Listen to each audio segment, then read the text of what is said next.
혼자라는 사실이 구원이 된다. 절망은 사람을 좁은 공간에 몰아넣고 우울함은 말 그대로 푹 꺼진 웅덩이다.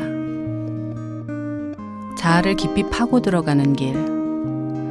그렇게 땅 밑으로 들어가는 일도 가끔은 필요하지만 자신에게서 빠져나오는 일. 자신만의 이야기나 문제를 가슴에 꼭 붙들고 있을 필요가 없는 탁 트인 곳으로 더 큰 세상 속으로 나가는 반대 방향의 움직임도 마찬가지로 필요하다. 양쪽 방향 모두로 떠날 수 있는 능력이 중요하며 가끔은 밖으로 혹은 경계 너머로 나가는 일을 통해 붙잡고 있던 문제의 핵심으로 들어가는 일이 시작되기도 한다. 이것이야말로 말 그대로 풍경 안으로 들어온 광활함. 이야기로부터 당신을 끄집어내는 광활함이다. 레베카 솔릿의 멀고도 가까운에서 한 대목을 읽어드렸습니다. 저는 문장의 소리 DJ 김진여입니다. 한 사람이 말을 걸어오네. 저기 내 얘기 좀 들어볼래요. 그 순간 바람이 한 줄기 불어와 책장을 넘기고 가네. 이것이 당신의 말들인가요? 참 아름다운 문장이군요. 다시 바람이 한 줄 불어오면 우리는 친구가 되네. 당신과 나는 친구가 되네. 문장의 소리. 오늘 작가의 방에는 특별한 손님들을 모셨습니다. 문학을 하시는 분들이 아니라 음악, 그중에서도 힙합을 전문적으로 하시는 분들을 모셨는데요. 래퍼 MC 메타 그리고 힙합 음악 평론가 김봉현 씨가 나와주셨습니다. 안녕하세요. 안녕하십니까? 네, 안녕하세요. 반갑습니다. 네, 차례대로 MC 메타, 네, 김봉현. 한번 그래도 소개 한번 해주시죠, 메타님. 네, 안녕하세요. 저는 가리온이란 힙합 팀에서 활동하고 있는 MC 메타입니다. 반갑습니다. 네. 네, 저는 뭐 주로 음악에 대해서 얘기를 많이 하고 있는데 그 중에서도 힙합에 대해서 활동을 많이 하고 있는 힙합 저널리스트 김봉현이라고 합니다. 네.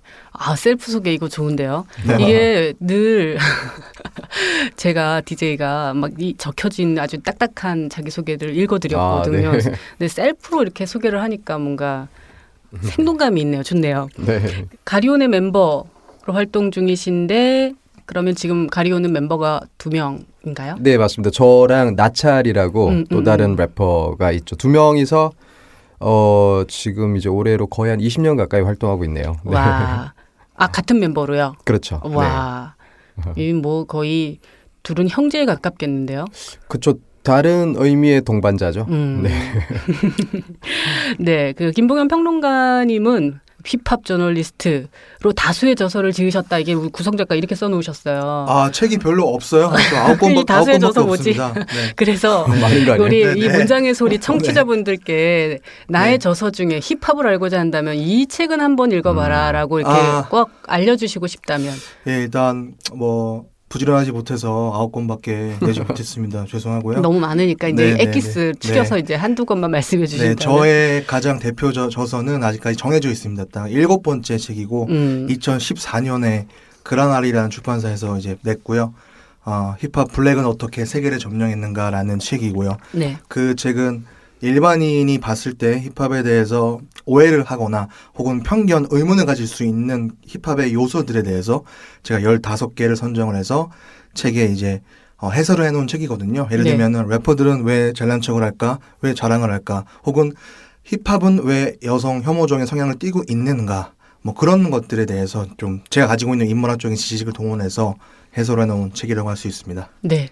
뭔가 이런 책 소개를 굉장히 자주 네, 하셨던 멘트들인 것 같아요. 네. 술술술술 풀리시네요. 항상 준비되어 있죠. 아, 그렇군요. 그러면 뭐 지금 9권이 나왔고 네네. 앞서 잠깐 저희 그 MC 메타님 기다리면서 얘기를 들은 바에 의하면 다른 책들도 이미 계약이 되어 있는 상태라며. 아, 그렇죠. 저 한 5권, 6권 정도 계약이 되어 와. 있죠. 부지런히 네, 쓰려고 하고 그럼 있습니다. 다 네. 그럼 힙합과 관련된 내용들인가요?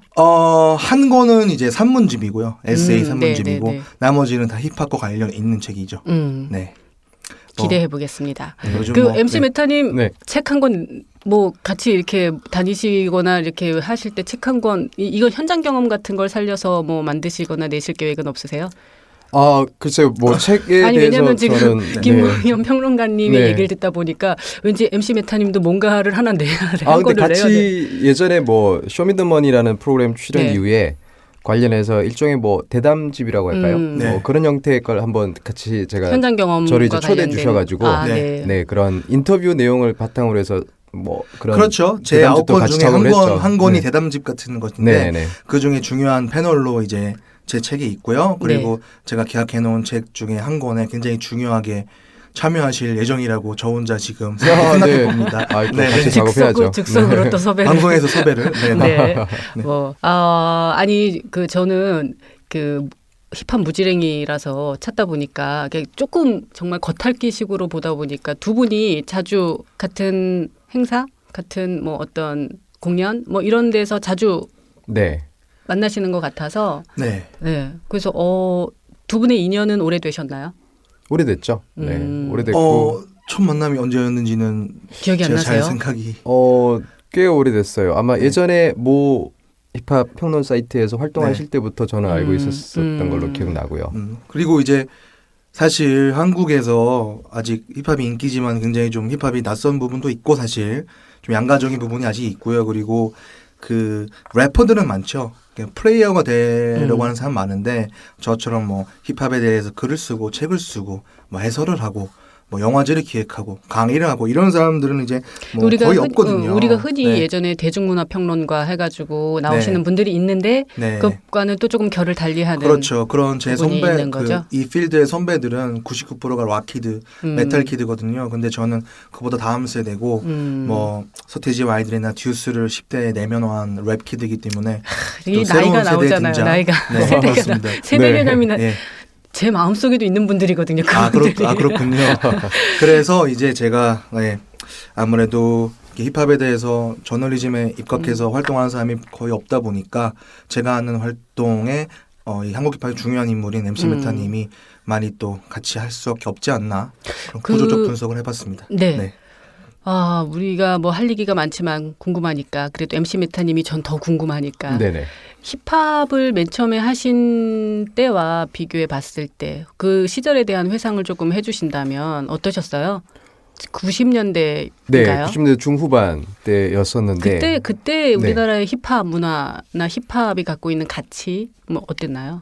그러니까 저희가 활동했던 그때 초기에는 대다수가 다 이제 동호인의 성격을 가지고 있었죠. 그러니까 음악 동호인. 예전에 약간의 이제 취미 성향 같은 거였나요? 그렇죠. 취미인데 조금 더 뭔가 일반적인 취미 중에서도 좀 특별한 면이 있었어요. 그러니까 예를 들어서 뭐 음반 수집이 기본적인 그 당시 매니아라고 저희끼리 덕후들의 모습들이 요즘 뭐 있었군요. 덕후라고 하고 뭐 힙덕 이런 표현을 시기에, 쓰지만 그때는 이제 매니아라고 표현했었는데 일반적으로 뭐 음반을 수집한 형태나 이런 건 같지만 뭐 예를 들어서 방금 봉현 씨 얘기처럼 뭐 락키드들은 많잖아요. 그래서 락 음반을 모으고 어떤 뭐 그런 정보를 구하는 게 쉬웠지만 블랙뮤직 그 안에서도 힙합은 자료 수집이 엄청 어려웠어요. 그러니까 음반을 구하는 것도 국내 수입되거나 라이센스화 되는 경우가 굉장히 드물었던 시기라 뭐 제가 기억하기로 그때 당시에 일본 수입반을 어떻게 구해도 그때 가격으로 3만 원 가까이 했던 걸로 비쌌어요. 맞아. 엄청 비쌌어요. 맞아. 그러니까 그런 걸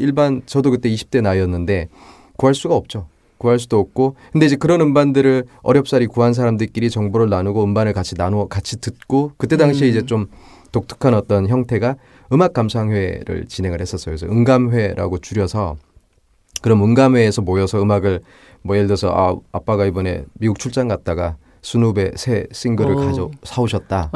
그러면 그건 국내에서 못 듣는 거니까요. 그럼 이제 그걸 한 200명 가까이 모여서 카페에서 이제 파르페를 먹으면서 파르페 나왔습니다. 파르페를 먹으면서 왜냐하면 10대가 많으니까 저희가 뭐 맥주를 먹는다 이렇게 볼 수는 없었죠. 물론 저도 성인이었지만 어쨌건 10대 그 음감의 참여자들도 있었기 때문에 그런 뭐 음료를 마시면서 음악을 듣고 서로 감상을 이야기하다가 말미에 이제 그때 당시에 이제 그 동호인들이 이제 창작곡들을 공연을 했어요. 음. 그래서 이제 저도 그때 이제 좀 그런 데서 주도적으로 역할을 했던 사람이라 그리고 이제 그 동호회의 기본적인 이제 그 모이는 위치가 그때 당시에 이제 PC통신이 네, 베이스였어요. 맞아요. 네, 그래서 PC통신을 베이스로 해서 그런 흑인음악 동호회 그리고 그 동호인들의 움직임들이 90년 중반부터 시작해서 후반에 인터넷이 활성화되고 그런 어떤 그때 당시에 이제 뭐 저도 그랬지만 홍대를 기점으로 이제 음악인들이 뭐 드럭에서 막 펑커들이 튀어나오고 할 때 저희도 이제 비슷하게 이제 쓸려 나와요.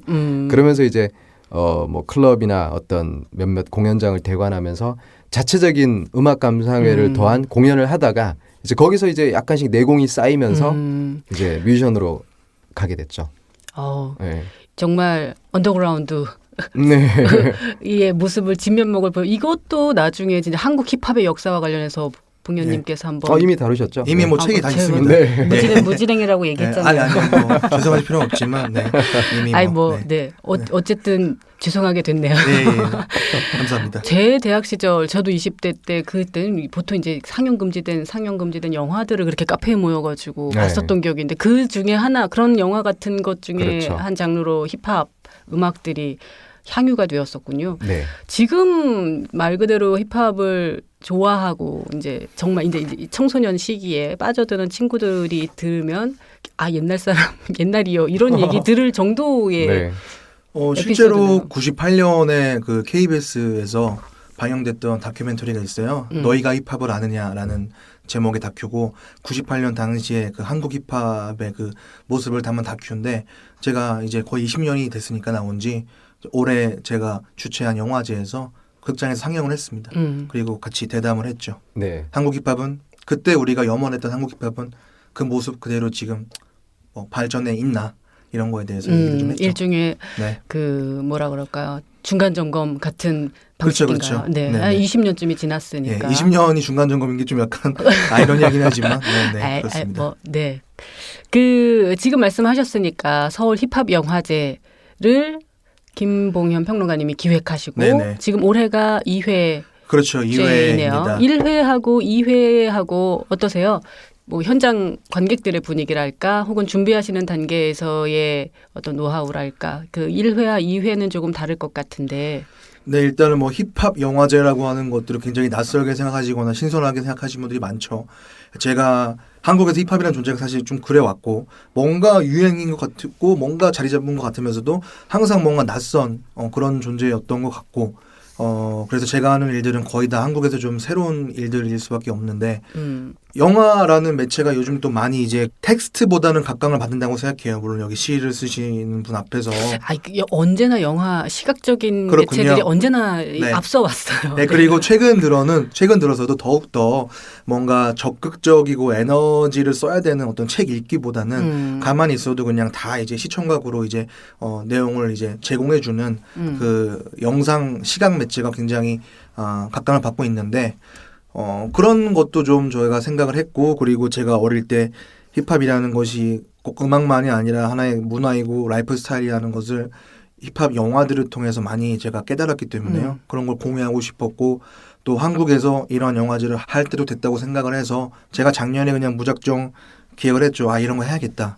사실 처음에는 나스라는 래퍼의 그 다큐멘터리 한 편을 제가 직접 수입을 해서 제가 번역을 직접 했고요. 그리고 래퍼 MC 메타님이 아니라 타블로가 감수를 해서 둘이서 이제 그 상영을 했습니다. 근데 상영 후에 반응이 좋았고요.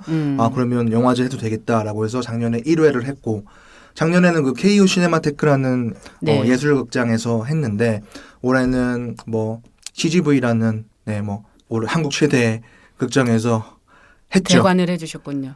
CGV랑 같이 공동으로 주관을 하신 했습니다. 거예요. 예, 그렇게 했는데 사실 장단점이 다 있어요. 솔직히 말씀드리면 더 알려질 수 있었고 여러 가지 면에서 좋은 점도 있지만 아무래도 멀티플렉스다 보니까 저희가 건물 자체를 다 영화제로 꾸밀 수 없다 보니까 사실 분위기가 좀 덜한 것도 있었고 그래서 올해를 좀 교훈 삼아서 3회는 더 멋있게 해볼 예정입니다. 네. 네. 1회 때도 그러면 MC 메타님도 같이 참여하신 거예요? 네. 그렇죠. 제가 뭐 하는 행사는 거의 언제나. 그리고 아까 그렇군요. 이제 저희가 네. 아직 그걸 말씀을 못 드렸는데 김봉현 씨랑 저랑이 어떤 연결고리가 지금 사실 뭐 구체적으로 잡혀 있는 게 이제 저랑 김봉현 씨 그리고 김경주 시인 이렇게 셋이서 포에틱 저스티스라는 이제 유닛 구성을 그렇죠. 하신 거죠. 팀을 만들었는데 이 프로젝트 팀이 이제 시인이신 김경주 시인과 또 저는 래퍼고 또 그 둘의 연결고리의 중간에서 이제 김봉현 씨가 그러한 역할들을 하면서 셋이서 굉장히 좀 현재 뭐 대한민국에는 없는 팀이죠. 그런 시인의 시와 래퍼의 랩과. 저 그 정도 네. 궁금했어요. 그러니까 네. 이런 힙합 영화제라는 게 이 우리나라 외에 다른 나라들에서도 있나요? 미국에 있습니다. 아, 미국은 좀 역사가 오래됐어요. 힙합 영화제. 그렇게 사실- 오래되지는 않았는데 네. 그래도 조금 이렇게 횟수가 좀 있고 연차가 좀 있고요. 근데 그렇다고 해서 미국에서도 막 굉장히 막 메인스트림에서 막 그 어떤 굉장히 거대한 영화제는 아니고요. 좀 뉴욕 거기 브루클린 약간 뭐 독립성을 약간 갖춘 지역에서 조금 오래된 영화제 정도. 네. 그래서 뭐 말씀드린 것처럼 그 포에틱 저스티스라는 팀으로 저희가 1회 때 참여를 했죠. 네. 네. 퍼포먼스를 보여드리고. 기사로는 네, 네. 저도 봤었어요. 그 얘기도 궁금해서 이따가 좀 나눠볼까 합니다. 네. 그 영화제 상영작들의 기준 같은 것들은 그럼 어떻게 마련하시나요? 네. 사실 많은 분들이 힙합 영화가 그렇게 많아? 뭐 이런 얘기를 많이 하세요. 네. 뭐 작년에 8편, 올해 11편 정도를 네. 했기 때문에 내년에 할 영화가 또 남았니? 라고 물어보시는데 많이 남아 있습니다. 그리고 전 세계적으로 힙합이 대세이기 때문에 또 힙합 영화가 계속 만들어지고 있고요.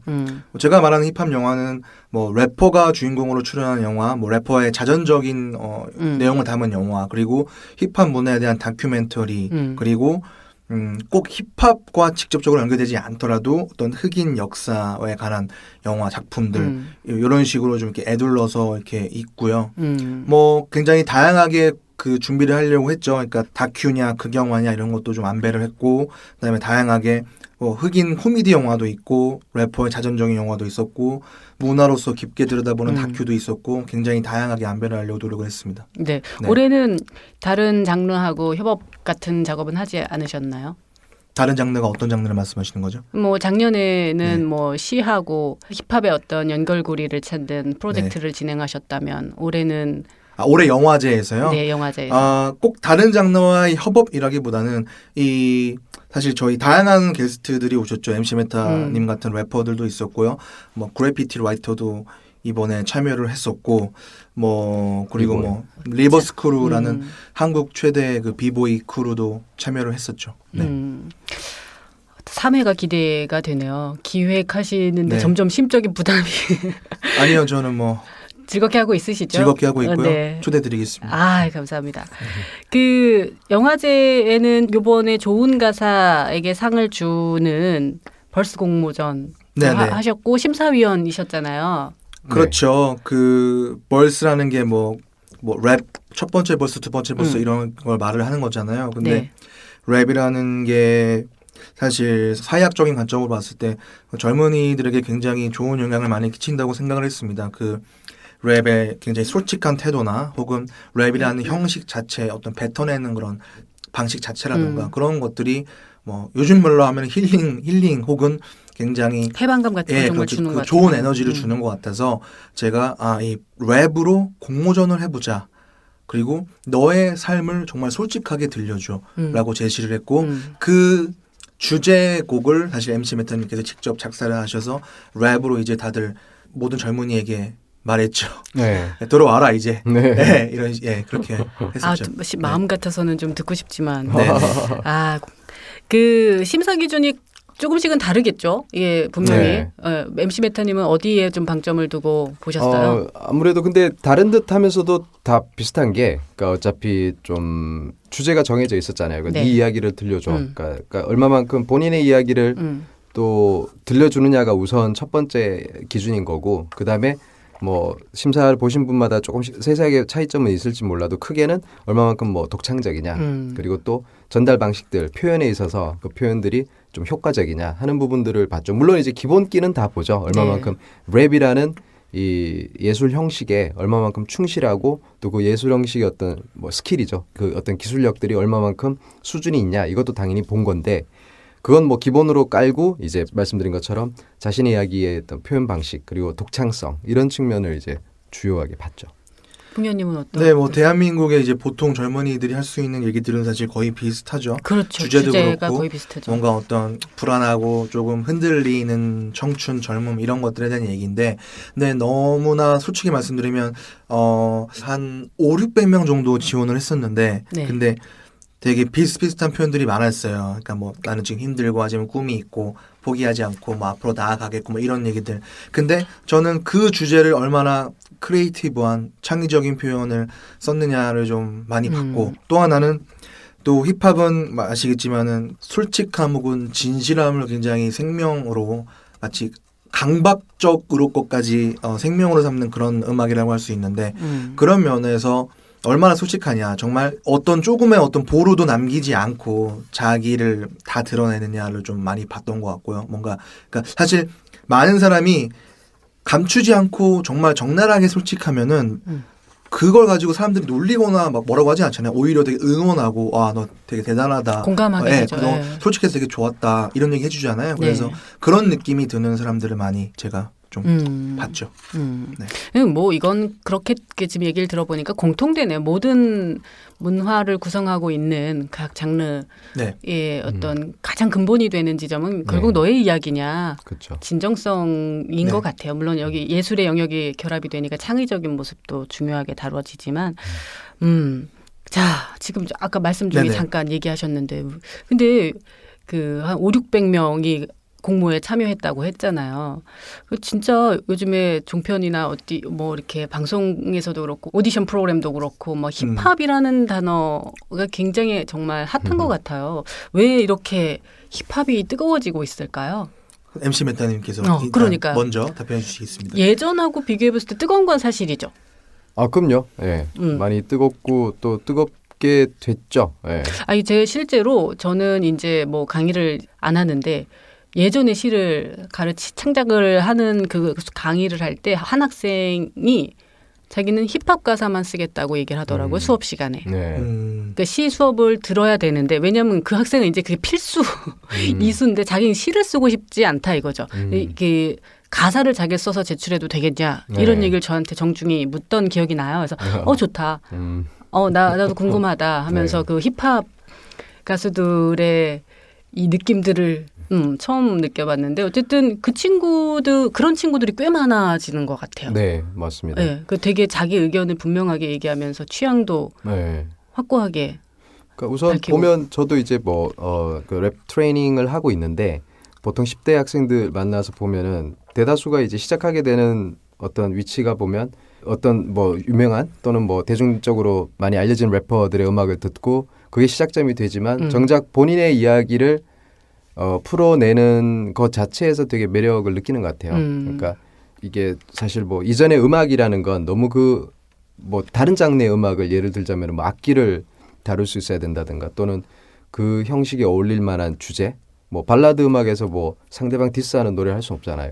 이렇게 이전에 이 정해진 네네. 틀 같은 거 안에 조금 들어가는 그러니까 어떤 측면이 그 있었죠. 장르 음악에 어울릴 만한 뭐 소재 제한성이나 맞아요. 뭐 이런 것들이 있다라면은 랩 음악은 뭘 말해도 상관없는 거죠. 그러니까 소재가 무한하다는 것과 또 그 접근이 굉장히 쉽다는 거죠. 그냥 비트만 있으면 되고, 특히 우리나라가 제가 볼 땐 그런 영향도 큰 것 같아요. 뭐 IT 강국이다 보니까 인터넷이나 각종 뭐 SNS를 통해서 실시간으로 어떤 정보가 공유되고 바로바로 뭐 미국의 어떤 트렌디한 성향을 아는 것과 뭐 방금 전에 생긴 뉴스도 바로바로 실시간으로 알 수 있는 시대다 보니까 정보를 취하고 거기서 빠른 판단을 해서 자신이 어떤 뭔가를 표현하고자 하는 모든 것들이 너무 쉬운 거예요.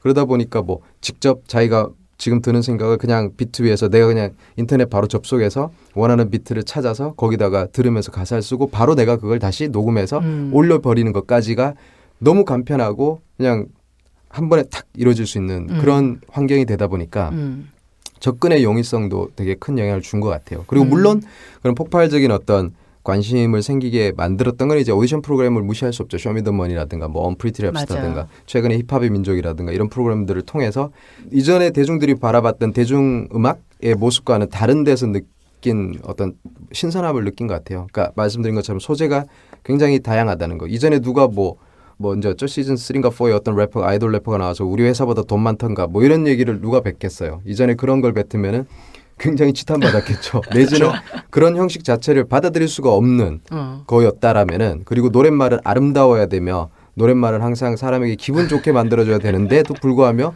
힙합은 막 비난을 하거나 힐난을 하거나 심지어 쌍욕을 하고 그 어떤 쾌감을 느끼는 거죠. 와 이게 음악에서 이런 게 되는구나. 근데 그게 재밌는 게 저 역시도 제가 18, 19살 때쯤에 처음 힙합 음악을 접하고 그 음악에 광적으로 파고들었던 이유 중에 하나가 그거였어요. 저도 원래 락키드예요. 뭐 저 대구 출신인데 80년대에 다 락 음악 들었죠. 장르 음악 듣는 사람. 근데 락 음악이 전해줬던 그 어떤 쾌감이라는 건 굉장한 그 출력이었거든요. 그 사운드와 어떤 괴성 같은 그리고 어떤 그런 뭐 괴성이라고 들릴 만큼의 어떤 그렇죠. 그러니까 뭔가 저항이잖아요. 맞아요. 저항의 방식이 사운드로 있었다면은 근데 힙합은 틀린 거예요. 저희가 그때 당시 락키드들이 생각했던 원래 그런 거 있잖아요. 락 스피릿 같은 게 있어서 락 말고 다른 장르는 다 쓰레기다. 그 특히나 댄스 음악에 대한 혐오가 컸는데 근데 저는 그거 제가 들었던 우연찮게 AFKN이나 그런 미군 방송을 통해서 들었던 게 그냥 댄스 비트 같은데 느리고 그 랩 그땐 랩이라는 단어도 몰랐어요. 근데 어떤 이상한 뭐 창법이 들리는 거예요. 네, 근데 그게 너무 공격적이었죠. 근데 나중에 이제 제가 그 음악에 중독이 돼서 어렵사리 가사를 구하고 무슨 말인지도 모르겠던 그 슬랭을 하나하나 막 제가 자료를 찾아서 해석을 하다 보니까 다 비속어의 쌍욕이고 굉장히 공격적인 건데 그게 주는 어떤 충격이라는 게 그 기타 한 10대로 갈기는 것보다 더 크더라고요 저한테는. 그러니까요. 그 충격이 완전 가슴팍을 진짜 구멍을 냈어요. 그래서 와 이거야말로 어떤 그 큰 소리로 막 이렇게 막 괴물처럼 소리 지르는 것과 이렇게 리드미컬하게 나긋나긋하게 어떤 자신의 삶을 그리고 자신이 갖고 있는 아까 봉현 씨 얘기처럼 그냥 솔직한 진솔한 그냥 나 가진 게 이게 다야라고 탁 털어놓고 자기 삶을 그대로 부딪히는 모습이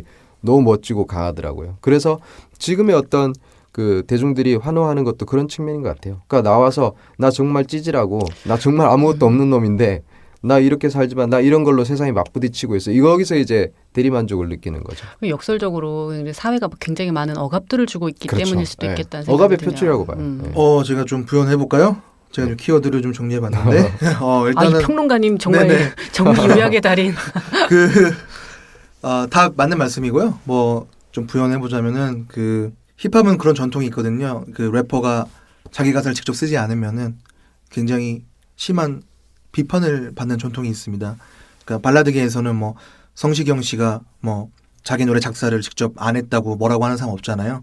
그럼 작사와 작곡과 싱어의 분업이 원래 체계적으로 있는 분야고, 근데 랩은 그렇지 않죠. 다른 래퍼가 아까 말한 대로 자기 얘기 그렇죠. 대필해줬을 경우는 심각한 크레딧의 손상을 입고 심지어는 커리어도 끝내게 되는 그런 전통이 있는 곳이고 그런 면에서 이제 좀 제가 되게 흥미로웠던 것은 예를 들면 뭐 에미넴 같은 경우에는 뭐 한 5년 정도를 약물 중독 때문에 이제 공백이 있었고 재활을 해서 컴백을 했는데 보통 이제 뭐 발라드 가수가 만약에 뭐 약물 중독이 됐다가 컴백을 했다 그러면 컴백 노래는 뭐 사랑 노래 발라드로 하고 그 공백 기간의 어떤 자기 서사는 보도자료에 나오겠죠. 뭐 이런 약물 중독에서 치료해서 다시 무슨 노래로 컴백. 근데 래퍼 같은 경우에는 그 공백기의 자기의 이야기가 바로 컴백 노래의 가사가 되는 그런 전통이 있는 장르고 그렇기 때문에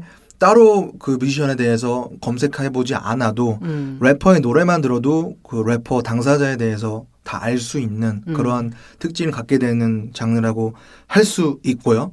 그리고 뭐 한국에서 억압이 굉장히 심해서 그런 것 같다라고 DJ분께서 말씀하셨는데 저는 힙합이야말로 사실 굉장히 진실한 음악이고 그리고 남들이 아름답거나 우아하게 보지 않는 생각도 실은 다 나의 생각이다라는 것을 말해주는 음악이고 그리고 옳은 것과 매력적인 것이 같을 수도 있지만 다를 수도 있다. 그러니까 꼭 솔직히 뭐 좀 윤리적으로 올바르지 않을 수도 있죠. 뭐 욕을 하는 게 욕 안 하는 것보다는 뭐 나쁠 수 있잖아요. 그런데 그런 면에서 남을 뭐 미워하는 감정이라던가 뭐 여러 가지 뭐 질투하는 감정도 있을 수 있고 그런 것들을 굉장히 솔직하게 표현하는 그 감정의 그릇이 가장 다양한 음악 장르가 아닌가 이런 생각입니다. 네, 뭐 추의 미학이라는 게 분명히 있고 또 그 예전부터 있어 왔지만 사실 이 젊은 세대들의 감각 하고 또 더 잘 맞아 떨어지는 게 있겠죠. 왜냐하면 또 격식 차려서 뭐 이 법칙에 맞춰서 내가 나의 그 방식대로 나를 맞추기보다는 내가 내 방식을 만들겠다라는 게 훨씬 매력적이어서 아마 그런가 싶기도 하네요. 와, 이 힙합이 이야기가 한번 전 무지랭인데 듣기 네. 시작하니까 빨려 들어가네요. 네. 아, 이게 우리 특집으로 오늘 시와 랩의 소통 전격 소통이라는 제목을 작가가 붙여주셨는데 이 시와 랩과의 어떤 관계성에 대해서 이야기는 시작도 안 했는데 네. 입으로 넘겨야 될 네. 상황이 들어오네요.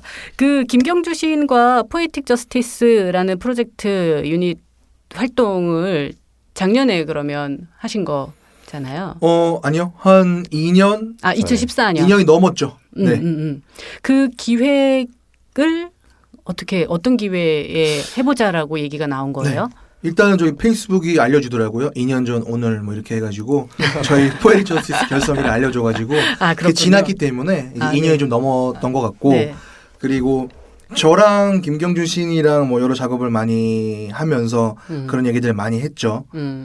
저도 사실 시인이 힙합에 대해 어떻게 생각을 할까, 싫어하지 않을까, 뭐 이런 생각을 했었는데 굉장히 열린 마음으로 많이 받아들여 주셨고 평소에 가지고 있던 사실 생각도 사실 있었고요. 김경준 시인이. 그래서 너무나 자연스럽게 시와 랩은 이런 공통점이 있고 이런 닮은 점들이 있고 이런 건 좀 약간 다르기도 한데 분명히 이거를 같이 얘기를 하는 게 분명히 한국에서 의미가 있겠다라고 생각을 해서 저희들이 그런 생각을 했었고 전 세계적으로 최초의 공연 아니에요? 그런 거는? 아니에요 또? 미국에서는 사실 이게 래퍼랑 시인이랑 같이 어울리는 게 굉장히 자연스러워요. 그게 또 막 무슨 TV에 나오는 메인스트림은 아닌데 언더그라운드에서는 항상 있었던 그런 일이고 그런 면에서 사실 어떤 분들은 저희 포에틱 저스티스를 두고서 김봉현이 억지로 이런 걸 막 엮어서 하려고 한다. 저런 거 안 했으면 좋겠다. 이런 사실 반응도 있습니다. 실제로. 그런데 그건 무지의 소산이다. 원래 굉장히 자연스러운 것인데 한국에만 없었던 것이죠. 근데 저희 둘이 그런 생각을 했었고 근데 이제 플레이어가 필요하다. 랩 쪽에서. 누굴까? 그러면은 MC 메타님 그렇죠. 뭐 이렇게 된 거군요. 왜냐하면은 MC 메타라는 이름 자체가 거기에 대해서 한번 소개해 주시죠. 정말 저도 궁금했었어요. 네, 그러니까 메타라는 말을 사용하셔서. 네, 메타라는 이름이 이제 그 메타포에서 따온 거고요. 그러니까 제가 아까 뭐 이렇게 예전 90년대 중후반 때 어떤 랩을 하던 사람들의 분위기를 말씀드렸었는데 실제 그때 뭐 한국 대중음악에 래퍼들이 없었던 건 아니에요. 그러니까 뭐 아까 말씀 잠깐 하셨던 뭐 서태지와 아이들도 활동을 했었고 뭐 듀스도 있었고 그 외에도 힙합을 표방하는 팀들이 있었는데 그 당시 저희 그러니까 매니아들 입장에서 볼 때 대중음악계에서의 래퍼들의 어떤 뭐 랩이 그렇게 만족스럽지가 않았죠. 랩은 한 소절 뭐 이렇게 뭐 잠깐 양념처럼 들어가는 정도고 랩이 벌스 전체를 뭐 차지할 만한 어떤 위치가 없었죠. 그리고 심지어는 랩 음악에 대해서 힙합이라는 문화 자체에 대해서 굉장히 부정적이었어요. 제가 아직도 기억나지만 뭐 그런 매체를 통해서 신문이나 뭐 그때 당시 이제 인터넷이 그렇게 활성화되지가 않았기 때문에 신문 매체를 통해서 보면 유명한 뭐 그런 그 연예인분들도 뭐 한국의 10대들의 마음을 멍들이는 뭔가 불량한 문화, 병들게 하는 불량한 문화로 힙합을 막 말씀을 하시더라고요. 그리고 음악으로 인정을 안 해주셨어요. 그러니까 그런 부분들이 당시 언더그라운드라고 저희가 뭐 직접 이야기하지는 않았지만 그런 매니아 중심으로 모여서 자신들이 이야기를 가사 쓰는 사람들한테는 좀 뭔가 독한 마음을 먹게 만든 거죠. 증명해 보이겠다. 지금 왜냐하면 그런 소리 들을 만큼 대중음악의 계에서 노출돼 있던 래퍼들의 실력이 그만큼 수준이 안 됐던 거죠. 그래서 그런 대중음악 에서 보여줬던 랩보다 훨씬 뭐 좀 표현이 그렇지만 수준 있는 문학성이 있는 좀 랩이 그렇게 뭐 사랑에 실패한 멍청이들의 읊조림이 아니다라는 걸 증명하고 싶어서 저도 이름을 어떤 시가 가지고 있는 여러 뭐 그 특성들 중에 하나가 어떤 은유적 표현들을 많이 쓰잖아요. 있죠. 그리고 뭐 상징성도 많이 쓰고 그래서 그런 부분에 대한 개인적 그 기호가 있어서 저는 이제 메타포다. 내 이름은 은유적으로 모든 걸 표현하는 데서 뭐 이름을 따오자 해서 메타포를 가져오게 된 거죠. 거기서 META를 따와서 MC 메타라는 이름을 이 세 분이 만날 수밖에 없는 예. 운명적인 그렇죠. 뭔가 연결고리가 있네요. 네, 그렇죠. 성명학적인 운명이지 않나. 네. 궁금합니다. 이 시와 랩의 만남에 대해서는 다음 시간에 이어서 더 얘기 나눠볼게요. 오늘 감사합니다. 네, 감사합니다.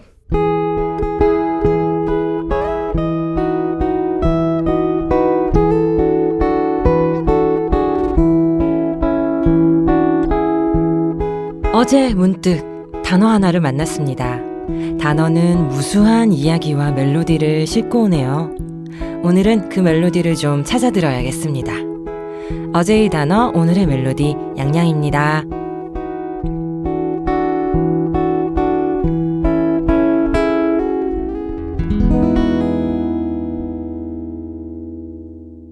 안녕하세요. 양양입니다.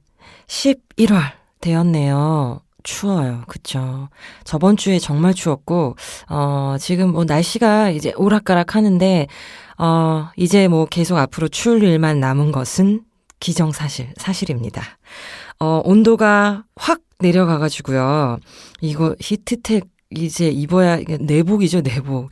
히트텍을 입어야 되나 말아야 되나 고민을 잠깐 했었어요. 마지막 자존심인 것 같아요. 히트텍을 꺼내 입는 그 시간. 저는 그 순간에 고민을 좀 많이 합니다. 지금 입으면은 한겨울에 더 막 영화되고 이럴 때는 어떡할래? 뭐 2개 입을래? 뭐 아니면 나이가 점점 들어가지고 추위를 더 많이 타게 되면 그때는 뭐 입고 어떻게 살아갈래? 이런 아주 쓸데없고 구차한 질문을 스스로에게 던지면서, 그래도 뭐 한 주 좀 늦추자. 그래도 조금 더 추워지면 입자. 뭐 이런 식으로 계속 좀, 미루다가, 네, 그래서 아직은 입지 않았습니다. 날씨 이제 점점 추워지는 11월 되었네요. 그래서요, 오늘은 좀 따뜻한 단어 이야기 해볼까 해요. 제가 아프리카에 가게 되었는데, 아프리카에 가려면 꼭 그 예방접종 필수로 해야 되는 게 있습니다. 바로 황열병 예방접종인데요. 황열, 옐로우 피버라는 단어, 황열 예방접종을 하고 왔어요. 근데, 이 단어가 이거는 질병이긴 하지만, 피버라는 단어가, 따뜻해가지고요. 오늘은 황열, 굳이 옐로우 피버 아닌 피버라는 단어에 대해서 한번 이야기를 나누어 볼까 합니다. 피버라는 단어는 아시다시피, 열병, 흥분, 열기, 이런 뜻 가지고 있잖아요. 그래서, 그 황열, 옐로우 피버라는 거는 바이러스에 감염된 모기에 의해서, 인간도 감염이 될 수 있는 건데요. 이 질병에 감염이 되게 되면, 됐던 어떤 환자 중에, 그 증세가 황달기, 이렇게 노랗게 황달기가 일어나는 환자들이 있어서요. 이 병 이름이 옐로우 피버가 되었다고 합니다. 제가 아프리카 가면서 황열병 주사는 필수적으로 맞아야 그 나라에 입국을 할 수 있는 거거든요. 황열 예방 접종은 아프리카, 그다음에 남미, 그 다음에 또 어디더라? 중미? 꼭 맞아야만, 갈 수 있는, 그런 거예요. 이거 황열은 그렇고, 나머지 여러 가지 또 질병들이 있던데, 그 질병들 너무 많아가지고 사실 조금 겁이 나긴 했지만, 오늘은 일단 황열 접종은 하였고, 겨울은 점점 추워지고, 피버라는 단어에만 좀 집중해보자 해서, 첫 번째 곡으로 피버라는 곡 함께 들어보려고 합니다. 피버 제목에서 딱 아시겠지만 이런 열기, 이런 열병은 언제 이런 증상이 나타날까요? 몸이 아파도 그렇지만 사실 이렇게 음악에서 나오려면 무언가 사랑과 연결이 되어 있겠죠. 사랑 노래예요. 이 노래는 리틀 윌리 존이라는 가수가 먼저 불렀었는데 그것을 여가수 패기리가 어떤 클럽에서 이 노래 부르는 것을 듣고 우와 이것을 내가 다시 불러야겠다 해서 가사랑 어떤 것들 좀 편곡 수정해서 패기리가 이 노래를 발표하고 아주 많은 사랑을 받았습니다. 많은 다른 가수들이 이 노래를 이게 1958년에 패기리가 다시 불렀는데요. 그 뒤에도 많은 가수들, 엘비스 프레슬리도 부른 엘비스 프레슬리 버전도 있고요. 젊은 가수 비욘세도 이 노래를 다시 불렀더랬습니다. 그러면 이 노래 한번 살짝 들어볼게요. Never know how much I love you. Never know how much I care. When you put your arms around me, I get a fever that's so hard to bear. You give me fever. 네, 이 노래 다 아시죠? 워낙 유명한 곡이니까. 이렇게 짧게 들을 수밖에 없으니까 지금 방금 딱 나오는 fever 하는 부분, 이게 참 이 곡의 클라이막스인데, 이 노래의 가사를 한번 살펴보면요. 이런, 곡 전체가 약간 이 가수가 조금 뭔가 요염하고, 섹시한 느낌도 있어요. 가사가 당연히 이 제목에 걸맞겠죠? 어떤 가사냐 하면, 내가 당신을 얼마나 사랑하는지 모를 거예요. 내가 당신을 얼마나 생각하는지, 걱정하는지 모를 겁니다. 당신이 내게 어깨동무를 했을 때 나는 참기 힘든 열을, 이거 좀 열이라고 하니까 좀 그런데, 참기 힘든 뭔가, 흥분이 났겠다. 흥분 느꼈어요. 당신은 나를 달아오르게 만들어요. 당신이 내게 키스했을 때, 당신이 나를 꼭 붙잡았을 때, 열이 났어요. 이것도 좀 웃기다. 하여튼 fever, 그 부분이 fever 이 부분입니다. 그러니까 당신이 나를 흥분시킨다는 건 거죠. 나를 이렇게 뭐 어루만질 때, 뭘 할 때 나는 내 몸에서 뜨거운 열이 난다. 이런 무언가 요염하면서 어떤 사랑의 그 뜨거운 열기를 나타내고 있는 곡입니다. 이 노래를 제가 찾아서 듣다가요, 하나 동영상을 발견했는데, 바로 우리의 국민요정 김연아 선수가 이 노래에 맞춰서 연기한 영상이 있더라고요. 그걸 제가 봤거든요. 와, 보고서 진짜 이 노래를 들으실 때는 그 동영상도 함께 보시기를 바라요. 이 동영상을 보니까요, 이 노래의 가사와 느낌, 곡에 걸맞게 정말로 그 눈빛과 이 몸 연기, 그러니까 춤인 거죠. 이 연기가 정말 아름답고 열정적이었는데, 그것의 아름다움이 지금 아름다움뿐만이 아니라 그 아름다움 뒤에, 와, 이 소녀가 이런 연기, 스케이트 타면서 이 연기를 펼치기 위해서, 그리고 이 세계적으로 유명한, 세계적으로 인정받는 선수가 되기까지 얼마나 혼자 속에 뜨거운 열기를 품고 노력하고 연습하고 그런 시간 가졌을까 생각하니까요, 가슴이 저도 뭉클해지는 거예요. 너무 저도 제 속이 뜨거워지는 거예요. 울면서 봤습니다. 여러분 아마 한번 보시면 무언가 좀 마음에 열정 없고 흥분되는 일 없고 하실 때, 김연아 선수가 피버라는 곡에 맞추어서 연기한 그 영상 보시면 아마 마음속에 무언가 뜨거운 것이 다시 불끈 생기지 않을까 하는 생각 해보았어요. 정말 한번 보세요. 눈물 나도록 열정적인 그 모습 진짜 아름다웠습니다. 네, 황열, 옐로우 피버 얘기하면서 뭐 이런저런 지금 이야기 나누고 있는데, 그 주사를 맞으러 가서 해외여행 질병정보센터에서 나누어주는 유인물을 읽어보라고 이제 주신 걸 받아왔는데, 뭐 이 황열은 아까 말씀드렸다시피 무조건 예방접종을 하고 갈 수 있는 거고, 그 외에도 많은 주의해야 할 감염병이 많더라고요.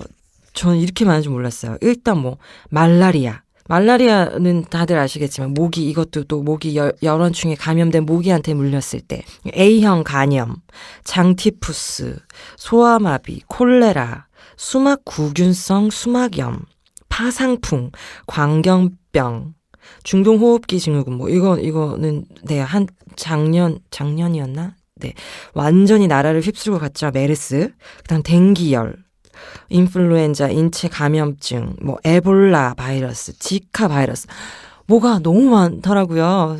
순간 이걸 딱 그럼 내가 어디까지 예방 이걸 하고 가야 되는 걸까 겁이 덜 나기도 했었는데, 그러다가 아니다. 한번 지금 사는 하루하루를 생각해 봤을 때 우리도 얼마나 많은 위험, 질병, 사고에 노출이 되어 있으며, 그것 하나하나 다 주사 맞고 뭐 약 미리 다 약 먹고 해서 살 수 없는 거잖아요.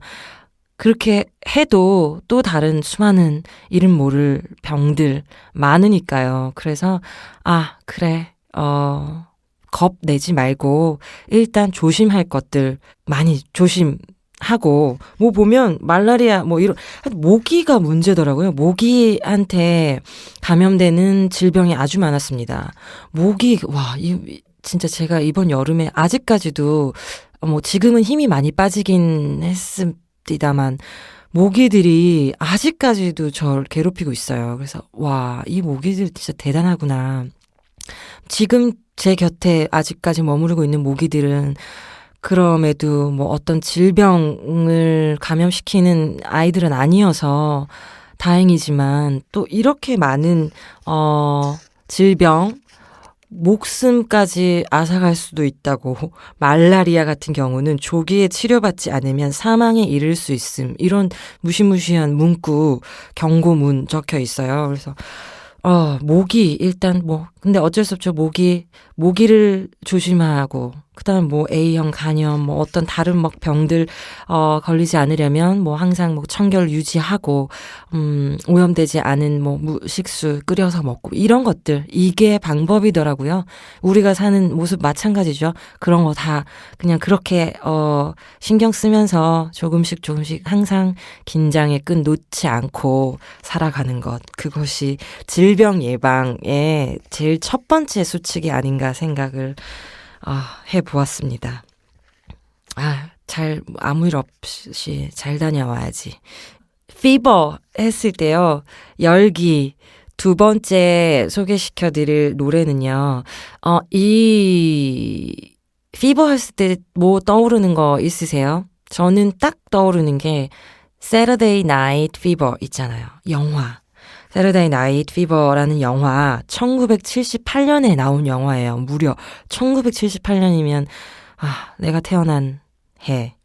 존 트라볼타가 이 영화에서 춤을 아주 멋지게 춰가지고 그때부터 아주 폭발적인 인기 누리게 됐는데요. 이 영화는 아마 한 번쯤 보셨을까? 아니면 옛날 영화여서 제목만 들으셨을까? 이 영화는 그 뮤지컬로도 브로드웨이 또 우리나라에서 와서 공연도 우리나라에서도 했었던 것 같은데 뮤지컬로도 굉장히 유명하게 인기를 많이 끌었잖아요.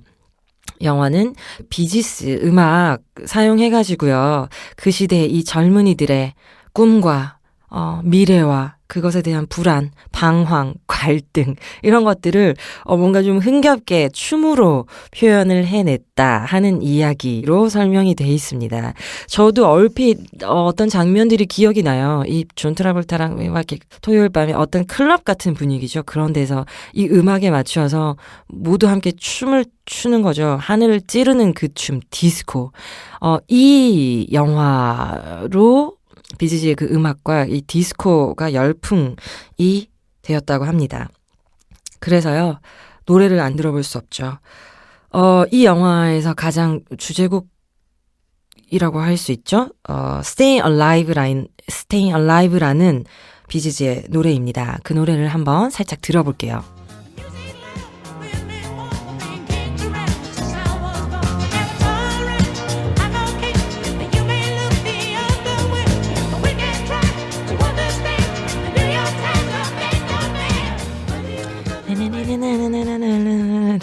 이거 다 알죠? 다 이 노래.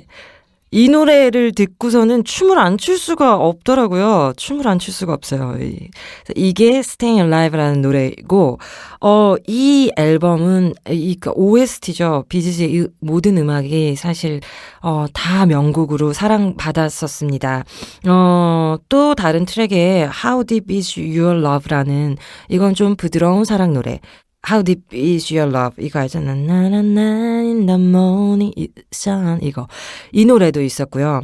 또 하나 살짝 들어본다면 이 노래도 또 피버가 들어있어요. 제목에. Night Fever. Night Fever 한번 들어볼게요.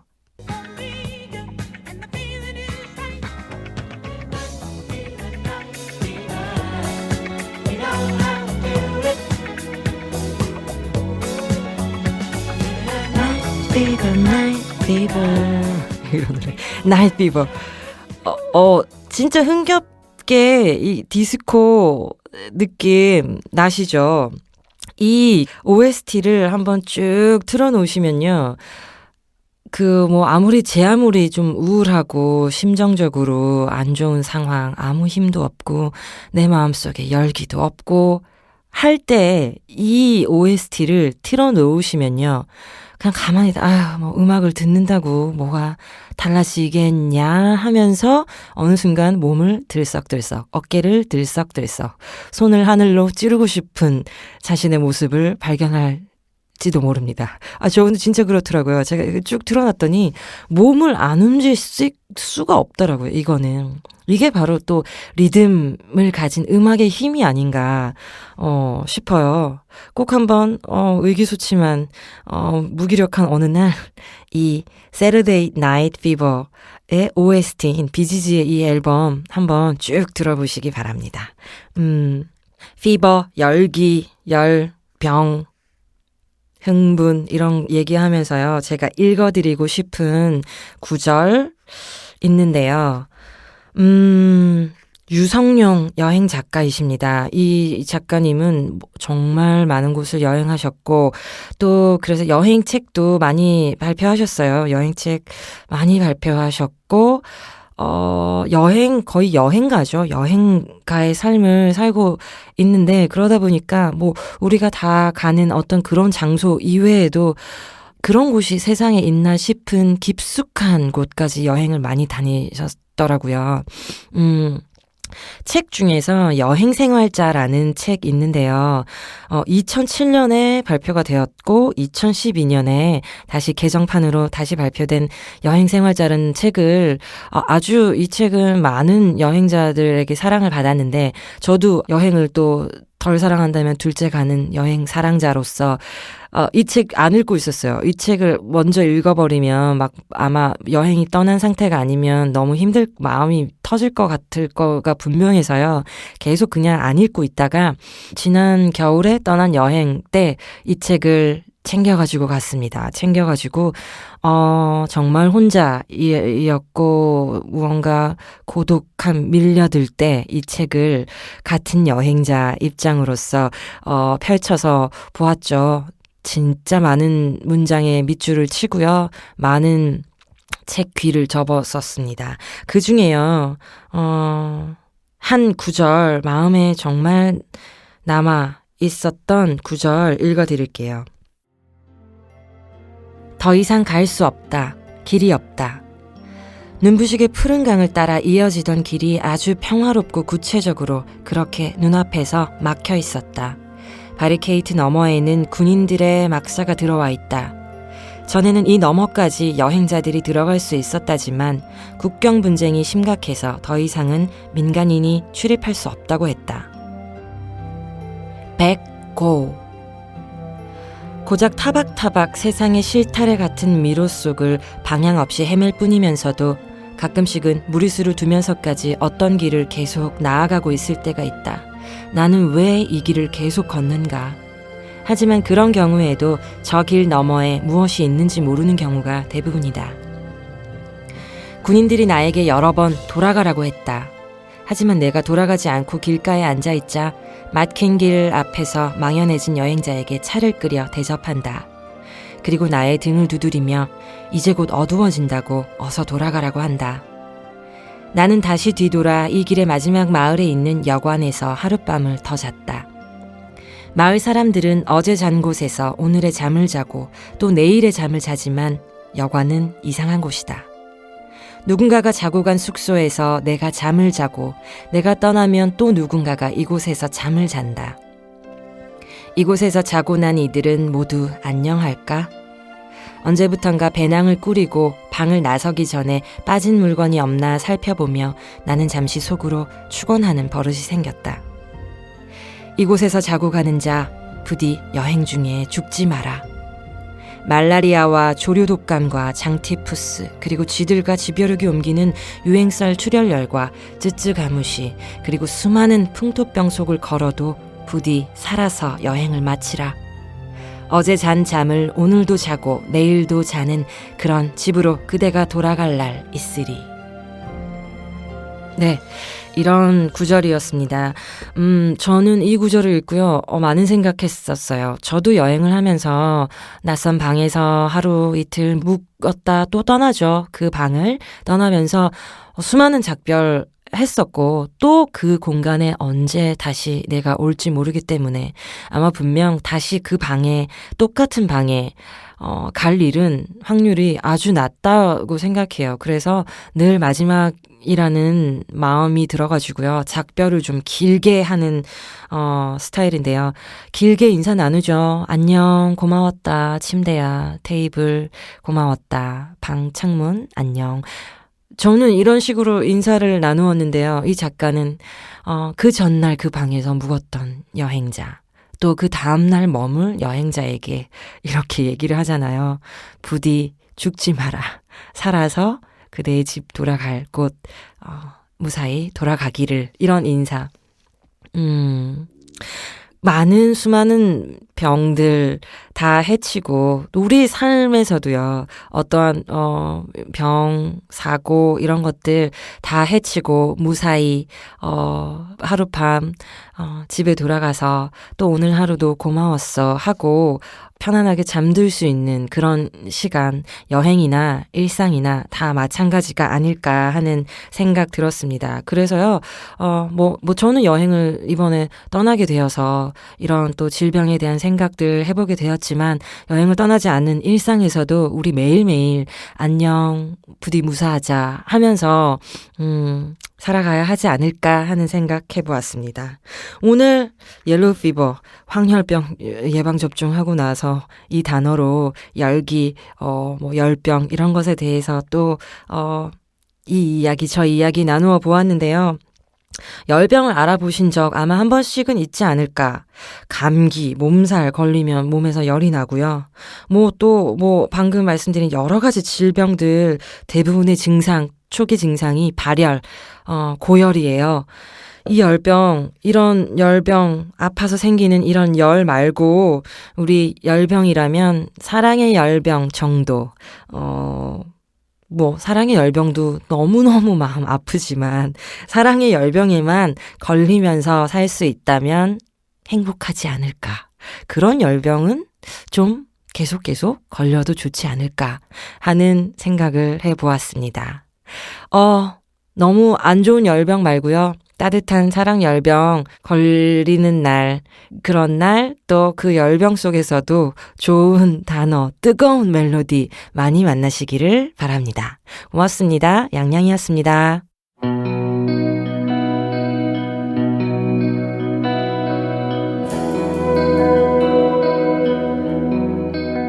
나라 안팎으로 시끄러운 요즘입니다.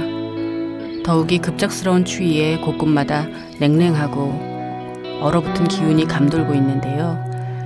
이럴 때일수록 마음 한켠을 녹이는 문장들이 청취자분들의 곁에 오랫동안 채워졌으면 하는 바람입니다. 저는 다음 주에 그런 문장들과 함께 다시 오겠습니다. 지금까지 문장의 소리 DJ 김진여였습니다.